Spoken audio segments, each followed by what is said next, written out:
करने वाले हैं सेल्फ असेसमेंट 3 का ऑब्जेक्टिव, जो कि पार्ट 1 में होगा और सब्जेक्टिव पार्ट 2 में। ओके, चलिए स्टार्ट करते हैं वीडियो को। Okay, define the term principal axis of a spherical mirror. Spherical mirror में प्रिंसिपल एक्सिस पूछ रहा है। ओके, प्रिंसिपल एक्सिस, तो प्रिंसिपल एक्सिस तो वैसे अच्छा बताता हूँ मैं। ये पहले फार्मूला ये देख लो, define the line which join the pole centre of curvature spherical mirror is the principal axis. देखो सिंपल सा एक चीज़ समझो, स्फेरिकल मिरर बोल रहा है तो स्फेरिकल मिरर कोई भी ले लो, मान लो ये, तो ये पोल है। ओके ना, ये पोल है ना, ये पोल से गुजरता हुआ लाइन, ये पोल से गुजरता हुआ जो लाइन है उसको क्या बोलते हैं? प्रिंसिपल एक्सिस बोलते हैं। ओके ना, उसी को थोड़ा ये इसमें लिखा हुआ है। अब है what is the magnification of the image form by the plane mirror. Plane mirror अगर फॉर्म होता है उसका मैग्निफिकेशन कितना होगा? मैग्निफिकेशन उसका कितना होता है? +1 होता है। Okay, name the component of white light least and most while passing through. बोल रहा है कंपोनेंट बताने के लिए जो कि लीस्ट और मोस्ट होना चाहिए, डेविएट होना चाहिए। ओके, मैंने पिछले लेक्चर में मतलब सेल्फ असेसमेंट 2 में मैंने बताया है इसके बारे में। ओके ना, अगर उसको अच्छे से देखे होगे तो ये भी समझ में आ जाएगा, ये आएगा कि आपको बन गया होगा क्वेश्चन आई थिंक, अगर वो अच्छे से बनाए होगे तो। ओके, लिस्ट में कौन सा आ जाएगा? रेड आ जाएगा। मोस्ट में कौन सा आ जाएगा? वायलेट आ जाएगा। ओके, वायलेट आ जाएगा। उसके बाद है what is mean by the hydrated salt. Hydrated salt का मतलब क्या होता है? ओके ना, हाइड्रेटेड साल्ट मतलब क्या है? The salt which content water crystallization. Water crystallization अगर कोई भी साल्ट कंटेंट किया हो तो उसको हाइड्रेटेड साल्ट बोलते हैं। पिछली वीडियो में मैंने ये चीज़ बताया था सेल्फ असेसमेंट 2 में। ओके, Na2CO3 था इंटू 10H2O वॉशिंग सोडा, याद करो। ओके, याद आ गया होगा I think. Okay, name the non metal which luster. Non metal एक ऐसा बताओ जो लस्टर हो। नॉन मेटल, तो कौन सा नॉन मेटल है लस्टर? याद करो कौन सा है। हाँ, याद आया। नॉन मेटल जो लस्टर होता है वो आयोडीन होता है। ओके, और मेटल में जो नॉन लस्टर होता है मतलब जो चमकने वाला नहीं होता वो सोडियम होता है। ओके ना, अब है 2 एग्जाम्पल बता रहा है एम्फोटेरिक ऑक्साइड का एग्जाम्पल। एम्फोटेरिक ऑक्साइड का एग्जाम्पल सिंपल सा Al2O3, ये एक हो गया। Zn2O3 होता है, क्या है? एक मिनट, ZnO होता है, सॉरी, Zn का वैलेंसी 2 और इसका वैलेंसी 2। ओके ना, ZnO ही होता है, Zn2O2 मतलब 2 कट जाएगा। ओके ना, अब है no two individual are absolutely alike in population. मतलब इसमें इसका क्वेश्चन का ये मतलब कर रहा है कि कोई भी 2 इंडिविजुअल, कोई भी मतलब 2 इंसान को ले लो, अगर वो दोनों सेम क्यों नहीं होते हैं? मतलब सेम टू सेम, पूरा 2 कॉपी 2, जस्ट लाइक कोई भी देख के पहचान नहीं पाए, हर चीज़ सेम, तो वो क्यों नहीं होते हैं? क्योंकि यार डीएनए का वेरिएशन होता है। ओके ना, इसका मेन सिंपल सा रीजन डीएनए का वेरिएशन होता है, इसलिए ये नहीं होता है। थोड़ा ना थोड़ा डीएनए का वेरिएशन होता है, जिसके कारण 2 भाई भी डिफरेंट रहते हैं, शक्ल थोड़ा अलग रहता है। ओके, मिलता है लेकिन हल्का फल्का मिलता है, ठीक ना।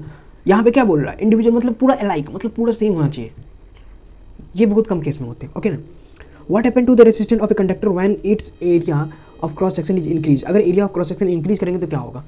देखो मैंने फॉर्मूला में बताया था R = ρL/A। ρL/A, अगर एरिया को हम क्या कर रहा है, एरिया को इंक्रीज कर रहा है, अगर इसको इंक्रीज किए, ओके ना, इसको अगर इंक्रीज किए तो क्या इस पर इफेक्ट पड़ेगा?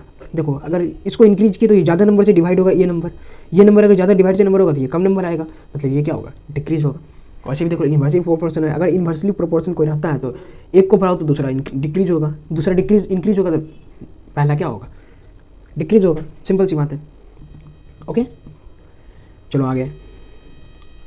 Common salt beside being used in kitchen. Common salt use किया जाता है किचन में, can also used as raw material for making. Common salt और किचन में यूज किया जाता है, और कौन से ऐसे रॉ मटेरियल जो यूज होते हैं? तो वॉशिंग सोडा किचन में यूज होता है। ओके, बेकिंग सोडा यूज होता है। ओके, तो मतलब 1 और 3, option C. Next, which of the following is are true when HCl pass through water. अगर HCl वाटर से पास होता है तो कौन सा ऐसा ट्रू है? इट डज नॉट आयोनाइज, ये आयोनाइज होता है, ये आयोनाइज होता है। ओके, ये होता है मतलब 2 और 4, ऑप्शन सी। आयोनाइज होता है HCl टूटता है, HCl एसिड है, इससे करंट पास होता है, पता है ना। Identify the basic salt from the flowing salt. Basic salt इसमें बताना है, बेसिक साल्ट क्या होगा? तो Na2CO3 होगा शायद।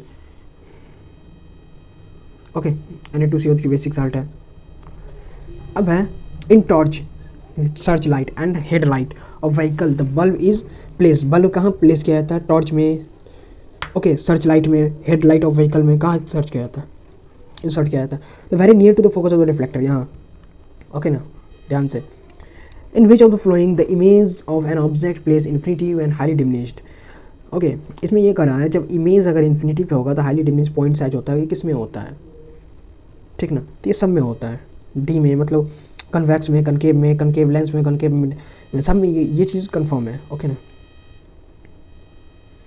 अब इमेज फॉर्मेशन में concave mirror is observe to be the virtual erect and larger than object से बड़ा हो, ये किस में होता है, where should be the position, कहाँ हम पोजिशन को रख सकते हैं, किसमें, तो यहाँ पे क्या बोल रहा है, कनकेव मिरर में।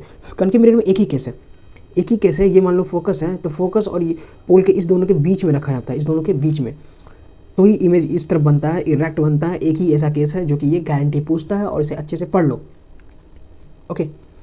तो between pole and mirror it's focus, option D हो जाएगा, ऑप्शन डी हो जाएगा, ओके ना। Which of the following statement is correct regarding the propagation of light different in different colour of light, white light statement regarding the propagation of light, red light move faster, red light क्या fast भागता है, blue light move faster than green light. देखो VIBGYOR विग word, okay ना, violet ज़्यादा होता है, ये मतलब डिक्रीजिंग ऑर्डर में जा रहा है, क्या होता है डिक्रीजिंग ऑर्डर में, ओके। तो रेड लाइट क्या फास्टर है, बिल्कुल नहीं है, रेड लाइट स्लो है, इसलिए वो कम वेवलेंथ से होता है, ये पहले कम डिवेट करता है। Blue light move faster than green, देखो blue light faster than green है, ये राइट होगा option B. All colour light move wrong, सबका अलग अलग स्पीड है, ओके, तो इन अलग अलग एंगल से डेविएट करता है। ऑल येलो लाइट मूव, नहीं गलत है, ओके, ऑप्शन ये होगा। नेक्स्ट क्वेश्चन,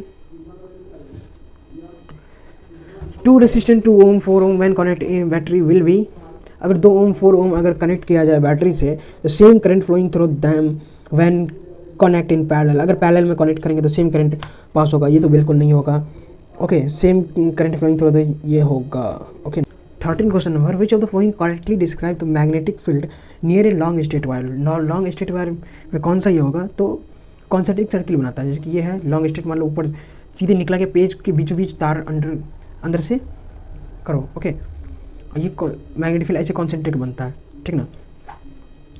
अब है for a long straight solenoid N S pole are created at the two end among the following statement, the correct statement is, correct statement कौन सा है, the field inside solenoid are in the form of straight line which indicate that the magnetic field is the same at all point inside, नहीं है गलत। The strong magnetic field produce inside the solenoid can be used magnetise a piece of magnetic, ये भी गलत। The pattern of magnetic field associated with the solenoid is different from the pattern the magnetic field around a bar magnet, ये सही होगा इसका। अब assertion वाला question आ गया, okay. Magnetic line never intersect, right, ये सही है। At a particular point magnetic field has only one direction, इसका रीज़न भी सही है बिल्कुल, मतलब इसका ऑप्शन ए हो जाएगा। Ozone is both beneficial and damaging, ozone क्या है, बोथ बेनिफिशियल एंड डैमेजिंग है, ओके ना, तो ये भी ये सही है। Stop the release chlorofluorocarbon to protect ozone, A ozone, हाँ ये भी सही है, लेकिन इसका ये रीज़न नहीं है, ओके ना, तो इसका ऑप्शन क्या हो जाएगा, बी हो जाएगा, मतलब A and B are true but R is not correct explanation of B, इसका ऑप्शन क्या हो जाएगा, बी हो जाएगा। अब 16 question number, surgical method are most effective method of contraception, okay ना, ये एकदम बिल्कुल सही है। Surgical method block gamete transport and hence prevent fertilization, बिल्कुल सही है भी, ओके ना। 16 का क्या हो जाएगा, ए हो जाएगा। देखो इसका एक्सप्लेनेशन अगर देखना है, देखो surgical method like vasectomy is male and tubectomy in female prevent pregnancy, okay. ये मेथड क्या करता है, ब्लॉक करता है गैमेट को ट्रांसफर होने से, और प्रिवेंट करता है फर्टिलाइजेशन नहीं होगा, they are very effective but reversibility in very poor, okay. Next question passage type question है, पहले पैसेज पढ़ो फटाक दो, ओके ना। देखो Suhana want her house to be white wash, मतलब वाइट वाश करना मतलब पेंट करवाना, जस्ट लाइक, ओके। 10 किलो ये quick lime live from the market से डिजॉल्व की 30 ml वाटर में, on adding lime to water she observe that water start boiling even when it is not being heated, just like हम लोग के इधर just like बताते हैं चूना होता है, ओके ना। चूना, अगर चूना को वाटर में रखोगे तो बॉयल हो जाएगा। चूना भी क्या होता है, वही होता है सी जो क्या ना क्विकलाइम, बस वही उसी से यहाँ पेंट होता है गाँव घर में। ओके ना। अब ना पेंट आ गया, पहले इसी से पेंट होता था। तो बोल रहा है 17 में, A dash is form when added quicklime. क्या फॉर्म होगा अगर क्विकलाइम को डाला जाएगा तो क्या होगा, बताओ बताओ बताओ जल्दी। तो CaOH का होल ट्वाइस प्रोड्यूस होगा। ओके ना। इसका केमिकल इक्वेशन बोल रहा है लिखने के लिए, तो हम क्या लाए हैं, चूना लाए हैं, मतलब CaO क्विकलाइम। ओके ना। ये क्या, इसको क्या बोलेंगे, स्लेक लाइम। इसको क्या बोलेंगे, स्लेक लाइम। इसको क्या बोलेंगे, क्विकलाइम। क्विकलाइम लाए, वाटर में रिएक्ट करवाए। ओके ना। क्या प्रोड्यूस हुआ, स्लेक लाइम। CaOH का whole twice plus H2O, water भी प्रोड्यूस होता है। ओके ना। ये हो गया। अब है थर्ड क्वेश्चन नंबर बोला है the nature of the product form. कौन से कैसा प्रोडक्ट फॉर्म होगा, इसका नेचर क्या होगा, इसका नेचर होगा बेसिक। ओके, नेचर क्या होगा, बेसिक। डी क्वेश्चन नंबर में क्या है, which of the following statement is correct. ये इसमें से स्टेटमेंट कौन सा करेक्ट है, about the above reaction based on your observation जो हम किए उसमें कौन सा रिएक्शन, ये इंडोथर्मिक रिएक्शन है या एक्सोथर्मिक रिएक्शन है, हीट रिलीज हुआ यहाँ पर, तो क्या होगा, एक्सोथर्मिक हो जाएगा। क्या होगा, एक्सोथर्मिक मतलब 2। एक मिनट और कुछ भी है, अच्छा यहाँ ऑप्शन है the pH of the resulting solution will be more than 7। pH का क्या होगा, देखो ये बेसिक है तो इसका क्या मतलब है, pH वैल्यू क्या हो सकता है, बेसिक है तो इसका pH वैल्यू ज़्यादा होगा, है कि नहीं, 7 से ज़्यादा होगा, 7 से कम होगा तो एसिडिक हो गया, तो बेसिक है, मतलब ऑप्शन क्या हो जाएगा, 1 और 3 हो जाएगा। 1 और 3 कहाँ है, 1 और 3 नहीं है, सॉरी 2 और 3 ना, ऑप्शन 2 हो जाएगा। Okay, which of the following does not help us to determine whether the chemical reaction has taken place. इसमें कौन सा ऐसा जो बताता है कि केमिकल रिएक्शन नहीं हुआ, मतलब एक होता है मैटर जो हाँ ये चीज़ हो रहा है तो केमिकल रिएक्शन पूरा कंप्लीट हो गया। इसमें क्या है, देखो चेंज इन pH ये, ओके ना, इससे पता नहीं चलता है। अब है 18 question number, the given diagram represent the structure of a flower, study the structure and answer the following question. Okay, ये स्ट्रक्चर है, इसको ये करना है, द लेवल ए बी सी। ओके ना, क्या है, देखो ये तो एंथर है, ये एंथर, बी ए स्टाइल है, सी क्या, ओवेरी। ऑप्शन कहाँ है ये वाला, देखो तो ये पहला ही है। ओके, नेक्स्ट क्वेश्चन है, which of the following these function of the part level C. Level C क्या था, लेवल सी था ओवेरी। ओवेरी क्या करता है, content ovule which develop into seed, यही है क्या, बिल्कुल यही होगा। ओके ना। उसके बाद थर्ड सी क्वेश्चन नंबर है, when an insect sits on the flower of a plant then some particle from the little stalk in the flower, when this insect sit the flower the another flower the particle get depose the flower, what is the particle. तो insect जो एक plant से दूसरे plant में जो ले जाता है, वो पूछ रहा है वो कौन सा क्या होता है, वो कौन सा चीज़ होता है, बताओ कौन सा चीज़ होता है इसमें, तो ये पॉलन होता है। ओके ना, पॉलन के ट्रांसफर से ही होता है। डी में बोल रहा है, a student decide to the study that impact of removing certain flower part of the fruit formation in these acts. He choose the 3 plant that he growing the same plant plot under the uniform condition. The data is given in the below. Data given. Which of the following can be inferred from the above data? Anther and cruel sexual reproduction of the pollen grain are probably unable to germinate if they land on the other part of the carpel beside the stigma. Species X like wind polity, हाँ ये होगा। Okay ना। In a flowering plant summarise the event that take place after fertilisation. Flowering plant में summarise किया गया that event कौन से after fertilisation का क्या होगा। ओके, देखो इसका ऑप्शन यहाँ से लिखो, fertilization result in the formation of zygote, zygote divide into several time to form an embryo, the ovule develop a thick coated and is developed into seed, the ovary grow rapidly and ripen to form the fruit. Okay, next question में चले हैं 19 number question, इसमें भी वही उसी type के question है। Okay, study the diagram given value, answer any 4 question, कोई 4 क्वेश्चन का जवाब देना। द लेवल ए क्या है, किधर गया ए, देखो ये बीच में कुछ लग रहा है, याद आ रहा है कुछ, हाँ याद आ गया, पॉलन है कि नहीं, पॉलन होगा। अब बी क्वेश्चन हमारा है, द रोल ऑफ पार्ट लेवल बी। पार्ट बी क्या है, इसका रोल क्या है, ये करता क्या है, तो क्या transfer of male gamete to ovary, बिल्कुल नहीं, transfer of female gamete to ovary ये होगा। ओके, ट्रांसपोर्ट करता है क्या, फीमेल गैमेट ओवरी में। सी में है how many male gamete are produced by each pollen grain. Okay, तो सी का ऑप्शन क्या हो जाएगा, सी का ऑप्शन हो जाएगा 2। डी में what happen to the level when fall unsuitable stigma. E का ऑप्शन देख लो, ई क्या था, सॉरी डी था ना, हाँ देखो लेवल डायग्राम ए पॉलन है, पॉलन ग्रेन क्या करता है, जर्मिनेटिंग फ्रॉम पॉलन ट्यूब में ग्रो होता है इनटू स्टाइल फॉर्म, मतलब कहाँ पहुँचता है, ओव्यूल में थ्रो माइक्रोपाइल के द्वारा। Pollen tube then reach the embryo sac into which it release two male gamete containing in it the male gamete then fuse with female gamete in the embryo sac. Okay, list 2 reasons for the appearance of variation among the progeny formed by sexual reproduction. Okay ना, यहाँ reproduction लिखा हुआ cut गया है, reproduction बोल रहा है 2 reason बताने के लिए। 2 रीज़न क्या क्या है, एक तो इन्वॉल्वमेंट ऑफ 2 डिफरेंट इंडिविजुअल और creation of 2 new combination of variate. Okay ना, अभी 20 क्वेश्चन नंबर ही बोलना है पढ़ के बनाने के लिए। 20 क्वेश्चन नंबर क्या है, farmer growing crop regularly in his field he use chemical fertilisation pesticide organic manure as well as bio fertilisation very close to word, ये सब पढ़ लेना।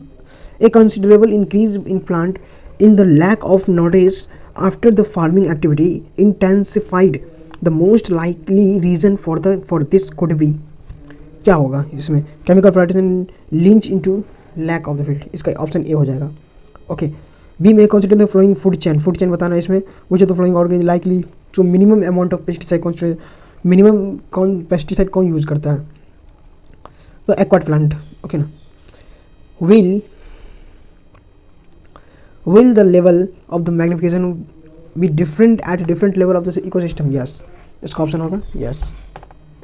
An experiment agriculturist suggests to the farmer minimize the use of chemical and instead of bio there are many advantages over chemical fertilization which the following is not true for bio fertilization, तो इसका option क्या हो जाएगा, D का economical, they have the reduce pollution in the lake, they are renewable, they require large setup, ये हो जाएगा। Okay, D हो जाएगा। उसका state a way to prevent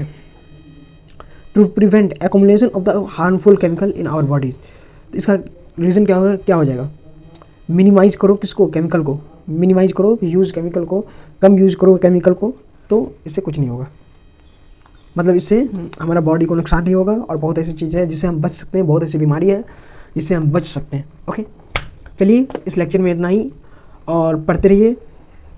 हमारे अगर आपको और PDF चाहिए और क्वेश्चन चाहिए तो टेलीग्राम का लिंक डिस्क्रिप्शन बॉक्स में है, वहाँ से जाके ले लीजिए, वहाँ पे मोस्ट इंपॉर्टेंट क्वेश्चन सब वहाँ पे डिलीवर कराया जाता है। ओके ना, तब तक के लिए इतना ही, पढ़ते रहिए, ऑल द बेस्ट, तब तक के लिए ओके बाय।